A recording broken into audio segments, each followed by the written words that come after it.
سلام زخبركم تخاتلتي ناي سبورت مدبنا كما يقنيكم لومي ناب حنت خبتنا ناب عالم زعبيا ناي كعسو اغري ختماتات تبايلا تفلت ناب كتما مانشستر ينحزناكم كنكيد ابزا ختما زي اكل تحيالات غانتاتات اللوا قيح مانشستر كمون سمياويت مانشستر زي ناي مانشستر ديربيز بحال قطم حدا خابتهم زبالت ونستفلي ناي كعسو اغري وددراتيوم نلي بدقف تخعسو اغري عالم سرقه كاب حدا سبورتاوي وددر نلعلي زخونه فصامي صباح سنبت عالم 9 دقائق تنفاس حبي اخ تكاتاتلو يا زي حدا تراقط ما يكونن زي تاريخ بوليتيكا متللاخن كبرتات مملاسن استحوسو قطميو ابي مودات 19 كفله زمنيو شعو مانشستر يونايتد نيوتن هيز تباهيلات فلت كم زنبرتن مانشستر سيتي دما سينت ماركس وي دما ويست غورتن تبهال كم زنبرت تاريخ يحبرنا ابت اوانتي ابي مونغو ان زنبر ركب نايلومي عينت متهللاخن وددر ناي نبرون كلتين غانتاتات ناي حنت ختما بمخانن متن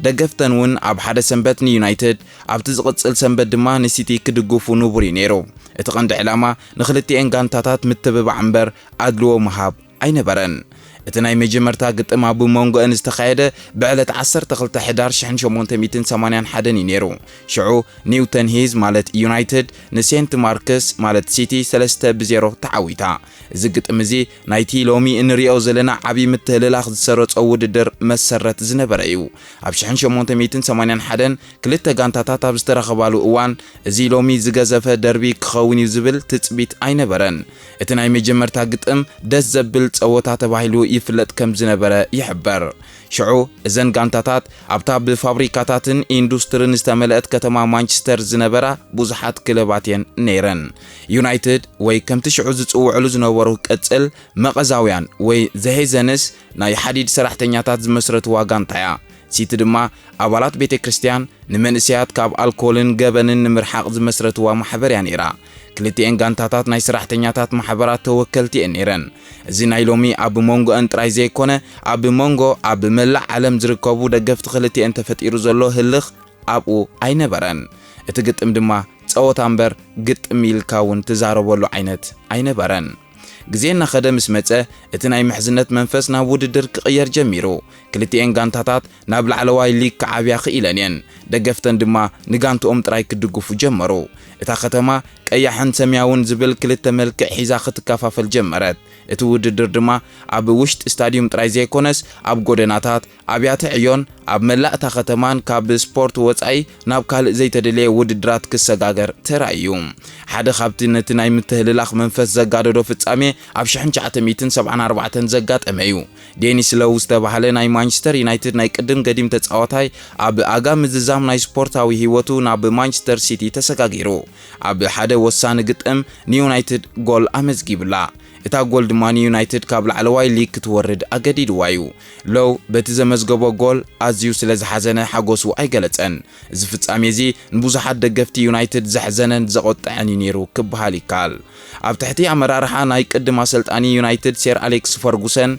مانشستر يونايتد نكعسو اغر عد انجليز ننويح عمتات تقاصاصيراتيا ابت اوانتي اتناي مانشستر ديربي مبزحتو غزي بعوتات يونايتد يو ززازم نيرو اتي اب مونغو خلتي انغانتاتات زنبره ناي حيلي ميزان ب2008 هاندبت تغيره شيخ منصور استبحالو كاب ابو دابي زمصو هابتام نمانشستر سيتي مسغزوا اتخلو نجر تغيره سيتي كابتن زبلت اغانتاتات عالم كتسرع جمرت اتا رباشيت غوروبيت زبل سم دما ناب ازيا حدغنيان تقانقانيتن غانتا تغيرت كابت اوان تجميرو دما اتناي مانشستر ديربي حدش ملكع حيزو قصله لومي اتناي مانشستر ديربي كاب حدا ناي كتما وددر ناب حدا عالماوي فصامه تغيرلو مانشستر سيتي اب تحتي امرارحا بيب غوارديولا حنت خابتن زبلص اغانتاتات عالم كوينالا مانشستر يونايتد دما نتناي قدم كبران مملاس كتقالسن كلا اتوددر زياده حيالن زي تصبخايون كخون غيرو ولو مانشستر يونايتد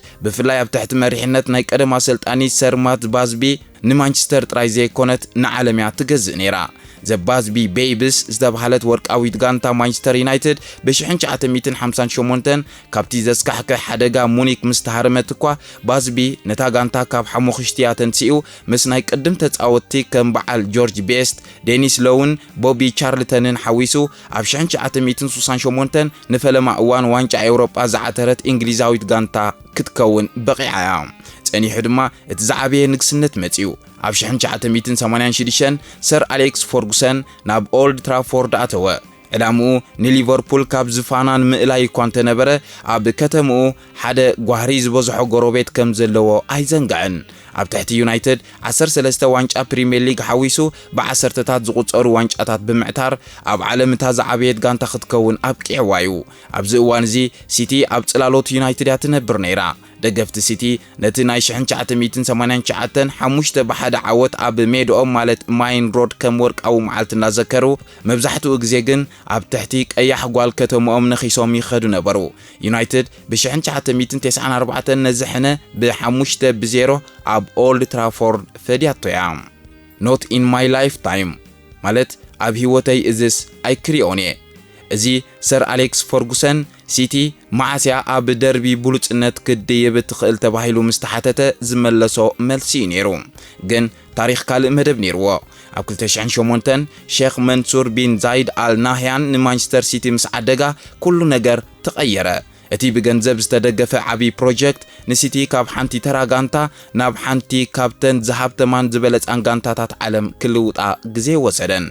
እቲ ናይ ሓይሊ ምቅያር ብሓደ ፍጻሜ ተሰሚሩ እዩ ካርሎስ ቴቨዝ እቲ አርጀንቲናዊ ተጻዋታይ ንዩናይትድ ገዲፉ ናብ ሲቲ ምስከደ ሲቲ ድማ ኣብ ማእከል ከተማ ማንቸስተር ዌልካም ቱ ማንቸስተር ሲቲ ማለት ናብ ማንቸስተር ከተማ እንቋዕ ብድሓን መጻኻ ዝብል ዓቢ ሰሌዳ ብምስቃል ንፈርጉሰንን ደገፍቲ ዩናይትድን ኣሕርቕዎም እዚ ትህልኽ ካብ ሜዳ ወጻእውን ናብ ካልእ ከም ዝጀመረ ዝገበረ ህሞት እዩ ኣብ 2011 እቲ ዝዓበየ ነውጽ ተፈጢሩ ሲቲ ኣብ ኦልድ ትራፎርድ ኣብ ገዛእ ሜድኦም ንዩናይትድ 6-1 ስዒራ ማሪዮ ባላቶሊ ነታ ናይ መጀመርታ ሸቶ ምሳ መዝገበ ማሊኡ ብምልዓል ዋይ ኤልዌይስ ሚ ስለምንታይ ኩሉ ግዜ ኣነ ዝብል ጽሑፍ ኣርኣየ እዚ ዓወት እዚ ሲቲ ካብ ጽላሎት ከም ዝወጸትን ሓድሽ ንጉስ ኣብ ከተማ ከም ዝመጸን ዘበሰረ እዩ ነይሩ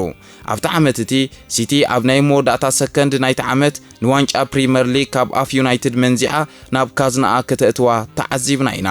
ሒደት ተጻወቲ ነቲ ቀይሕን ሰማያውን መስመር ክሰግሩ ተረኣዮም እዮም እዚ ድማ ኣብ ደገፍቲ ክልቲኡ ወገን ዝተፈላለየ ስምዒት ፈጢር እዩ ንኣብነት ዴኒስ ሎው እዚ ናይ ቅድም ብሉጽ ተጻዋታይ ዩናይትድ ዝነበረ ኣብ 1974 ንሲቲ ተሰሊፉ ኣብ ልዕሊ ዩናይትድ ብሸኾንኡ ሸቶ ኣመዝጊቡ እታ ሸቶ ንዩናይትድ ናብ ታሕተዋይ ዲቪዥን ከም እትወርድ ዘረጋገጸት እያ ነይራ ካልኣይ ፒተር ሽማይከል እዚ ጉልቡት ተጻዋታይ ዩናይትድ ድሕሪ ብዙሕ ዓመታት ዓወት ኣብ መወዳእታ ናይ ስፖርት ህይወቱ ንሓደ ዓመት ንሲቲ ተጻዊቱ ኣብ ዝኾነ ይኹን ደርቢ ማንቸስተር ድማ ከቶ ኣይተሳዕረን ካርሎስ ቴቨዝ ኣብ ዓይኒ ደገፍቲ ዩናይትድ እቲ ዝዓበየ ከዳዕዩ ኣብ ዓይኒ ደገፍቲ ሲቲ ድማ እቲ ሓድሽ ዘመን ዘበገሰ ጅግና ተባሂሉ ተነጊሩሉ እዩ እዚ መስርሕ ምስግጋር ነቲ ኣብ መንጎኦም ዝነበረ ምትፍናን ሓድሽ ባርዕ ወሊዑሉ እዩ ኣብ ዝኹሉ ምትህልላኽን ጽልእን ሓደ ዘገርም ታሪኽ ኣሎ ኣብ ካልኣይ ኩናት ዓለም ስታዲየም ኦልድ ትራፎርድ ብቦምብ ምስተደብደበ ማንቸስተር ዩናይትድ ንነዊሕ ዓመታት ናይ ገዛእ ጸወታታ ኣብ ሜዳ ሲቲ ማለት ሜይን ሮድያ ተካይዶ ነይራ እዘን ሎሚ ኣዝየን ተሃላለኽቲ ዝኾና ጋንታታት ኣብ ከቢድ እዋን ተደጋገፍቲ ነይረን ከነጠቓልሎን ከለና ማንቸስተር ዩናይትድ ብነዊሕ ታሪኽ ዓወታትን ናይ ቀደም ብሉጻት ተጻወትን ዝተሃንጸት ዓባይ ጋንታ እያ ማንቸስተር ሲቲ ድማ ብሓድሽ ወለዶ ዓወታት ብዘደንቕ ናይ ምጽዋት ኣገባብን ብሓያል ናይ ዕዳጋ ስትራቴጂን ናብ ዓለማዊ መድረኽ ዝበጽሐት ጋንታ እያ ክልቲአን ኣብ ሓንቲ ከተማ ምዃነን ድማ ነቲ ውድድር ዝያዳ ሰሓቢ ገይርዎ ኣሎ እዚ ናይ ማንቸስተር ደርቢ ልክዕ ከም ሓደ ናይ ሲኔማ ፊልም ዘሐጉስን ዘሐዝንን ዘስደምምን ዘይተጸባኸዮን ፍጻሜታት ዝመልኦ እዩ እዚ እዋን እዚ ሲቲ ብሓድሽ ወነንቲ ተታሒዛ ረባሺት ጎረቤት ተባሂላ ንዩናይትድ ክትባራረየላ ዝጀመረትሉ እዋን ነይሩ እቲ ግጥም ኣብ ኦልድ ትራፎርድ ሓደ ካብቶም ዝበለጹ ናይ ፕሪምየር ሊግ ግጥማት ነይሩ ጸወታ 1-0 1-1 2-1 2-2 3-2 3-3 እናበለ ክሳብ መበል 90 ደቂቕ ቀጸለ ራብዓይ ዳኛ 4 ደቂቕ ናይ ወሳኽ ግዜ ምስርኣየ እቲ ግዜ እንዳተጸንቀቐ ክንሱ ሰር ኣሌክስ ፈርጉሰን ድማ ሰዓቱና ጠመተ ዓቕሉና ጽበበ ኣብ መበል 96 ደቂቕ ሪያን ጊግስ ንማይክል ኦውን ብዝቐበሎ ኩዕሶ ማይክል ኦውን ድማ ኣብ መርበብ ልዳት ሲቲ ኣዕረፋ ዩናይትድ 4-3 ተዓወተት ፈርጅ ታይም ማለት ናይ ፈርጉሰን ግዜ ዝበሃል ነገር ሓቂ ምዃኑ ዘመስከረን ንሲቲ ገንዘብ ጥራይ ንኹሉ ኣይመልስን እዩ ዝብል መልእኽቲ ዘመሓላለፈ እዩ ነይሩ ንሕና ኢና እዞም ዓበይቲ ዝብል ስምዒት ዝፈጠረ ዓወት እዩ ክበሃል ይከኣል ንሲቲ ድማ ልክዕ ከምቲ ሓደ ዝበለጸ ተምሃራይ ናይ ክፍሊ ኮይንካ ኣብ መወዳእታ ፈተና ብሰንኪ ሓንቲ ነጥቢ ምውዳቕ ከም ማለት እዩ ተዓዊትና ኢልካ ክትሓስብ ከለኻ ዓወት ካብ ኢድካ ክትወፅእ እንከላ ኣዝዩ ዘሕርቕ እዩ እቲ ግጥም ሓደ ብሓደ ኣብ ዝነበረሉ ወሳኒ እዋን ናኒ ካብ የማን መስመር ሓንቲ ኩዕሶ ናብ ሳጹን ቅላዕ ሲቲ እተወ እታ ኩዕሶ ንሩኒ ምልእቲ ኣይመጸትሉን ሩኒ ግን ብዘይ ምሕረት ንላዕሊ ተወርዊሩ ብባይስኪል ኪክ ብዝፍለጥ ቅዲ ኣቀላልዓ ብሓይሊ ሃሪሙ ነታ ኩዕሶ ከም ሮኬት ናብ ትላዕለዋይ ጫፍ መርበብ ናይ ሲቲ ኣሰራሰራ ዳኛ ተጻወቲ ደገፍቲ ኩሉ ሰብ ኣፉ ኸፊቱ ተረፈ ዩናይትድ ሓደ ካብተን ኣብ ታሪኽ ፕሪምየር ሊግ ዝተመዝገባ ዝበለጸት ጎል ኮይናትላ ንዓወት ዝበቅዕ ብልሓት ተመስጦን ትብዓትን ዘርአየት ጎል ንሲቲ ድማ ብሓደ ተራ ጸወታ ዘይኮነስ ብሓደ ናይ ጥበብ ዝመልኦ ስራሕ ክትሰዓር ኣዝዩ ከሕርቓ ኽኢል እዩ ሓላው ውልዳት ክከላኸላ ዘይከኣለ ንኸድንቓ ጥራይ ዝተዓደነ ኮይኑ ተሪፉ እዩ እዛ ዕለት እዚኣ ኣብ ታሪኽ ማንቸስተር ዩናይትድ ጸላም መዓልቲ እያ ሲቲ ናብ ኦልድ ትራፎርድ መጽያ ንዩናይትድ ኣብ ቅድሚ ደገፍታ 6-1 ኣዋሪዳታ ማሪዮ ባላቶሊ ነታ ቀዳሚት ጎል ምሳ መዝገበ ማሊኡ ብምልዓል ዋይ ኤልዌይስ ሚ ስለምንታይ ኩሉ ግዜ ኣነ ዝብል ጽሑፍ ኣርኣየ ዛዕለት እዚኣ እቲ ሓይሊ ሚዛን ካብ ቀይሕ ናብ ሰማያዊ ዝተቐየረትላ መዓልቲ እያ ንሲቲ እዚ ዓወት ንዓመታት ንኣሽቱ ተባሂልካ ድሕሪ ምጽናሕ ናብ ገዛ ተዓባሓውኻ ኸድካ ሞራሉ ሰባቢርካ ከምውጻእ ማለት እዩ ናይ ንሕና መጺና ኣለና ዝብል ኣዋጅ ነይሩ ንዩናይትድ ድማ ሰር ኣሌክስ ፈርጉሰን እዚኣታ ዝኸፈት መዓልቲ ኣብ ህይወተያ ክብል ገሊጽዋ እዩ ኣብ ገዛኻ ሞኸኣ ብንእሽተይ ጋንታ 6-1 ምፍሻል ካብኡ ንላዕሊ ውርደት የለን ክብል ገሊጽ እዩ እቲ ናይ ፕሪምየር ሊግ ዋንጫ ኣብ መንጎ ክልቲአን ጋንታታት ኣብ ዝነበረሉ እዋን ኣብ መወዳእታ ናይቲ ውድድር ክልቲአን ተረኺበን ሲቲ እንተደኣ ተዓዊታ ናብ ቀዳማይ ደረጃ ክድይብ እያ እቲ ጸወታ ኣዝዩ ተሪሪ ነይሩ ኣብ መወዳእታ ናይ ቀዳማይ እብረ ቪንሰንት ካምፓኒ ካብ ሓደ ናይ ኩርናዕ ኩዕሶ ብርእሱ ብዝሃረማ ጎል ኣመዝገበ እታ ጎል ንሲቲ 1-0 ዓወት ሃበታ ኣብ መወዳእታ ድማ ዋንጫ ፕሪምየር ሊግ ያዕተረታ እዚ ፍጻሜ እዚ ንሲቲ እታ ጎል ናይ 44 ዓመታት ናይ ዋንጫ ጽምኢ ዘርወየት እያ ብመራሒ ጋንታኻ ኣብ ልዕልታ ዝዓበየት ተቐናቓኒትካ ንዋንጫ እትውስን ጎል ምምዝጋብ ካብኡ ንላዕሊ ፍጹምነት የለን ኢሎም ይኣምኑ ንዩናይትድ ድማ ዋንጫ ካብ ኣፍካ ከም ምምንዛዕ ማለት እዩ ብሰንኪ ሓንቲ ጎል ንዓመታት ዝጸዓርካሉ ዋንጫ ምስኣን ወላ እኳ ኣብ ኩዕሶ እግሪ ዓለም ዘየጋጥም ነገር እንተዘየለ ኣዝዩ ግን ዘይወሓጠልካ ነገር እዩ እዚ ሓደ ካብቶም ኣብ ታሪኽ ኩዕሶ እግሪ ዓለምና ጸሊም ነጥቢ ዝገደፈ ፍጻሜ እዩ ቅድሚ ነዊሕ ዓመታት ኣልፊንግ ሃላንድ ማለት ኣቦ ናይ ኤርሊንግ ሃላንድ ንሮይ ኪን ተንበርኪኽካ ክትወድቕ ኢኻ ኢልዎ ነይሩ እዩ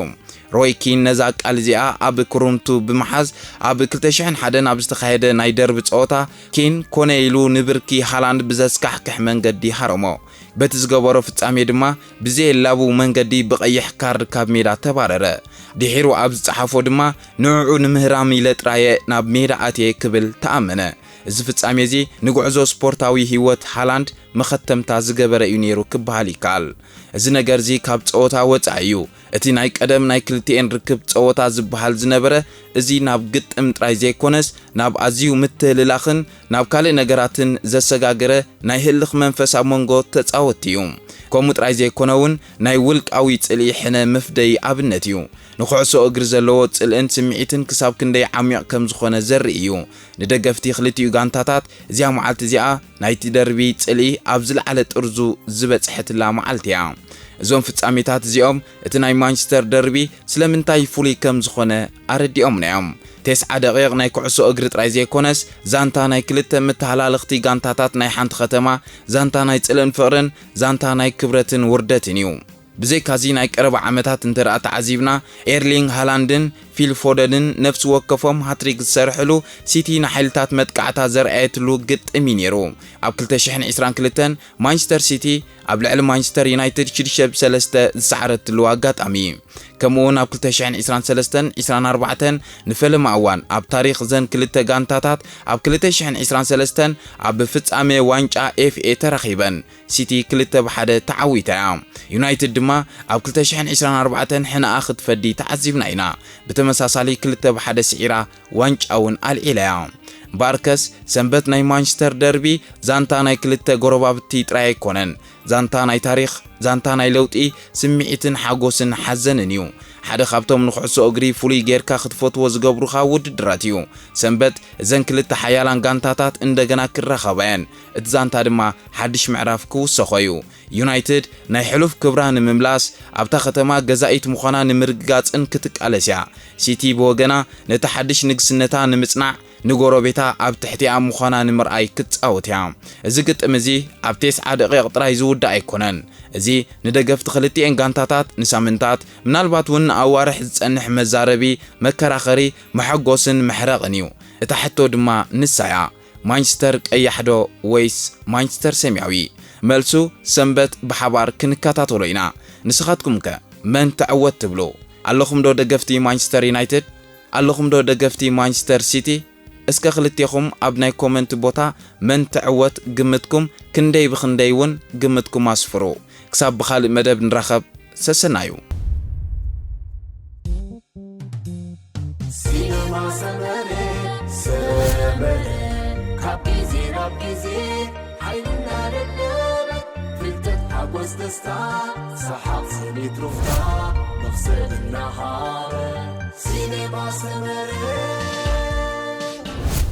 Cinema,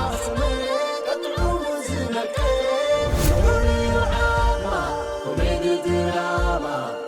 la posata, sport, film.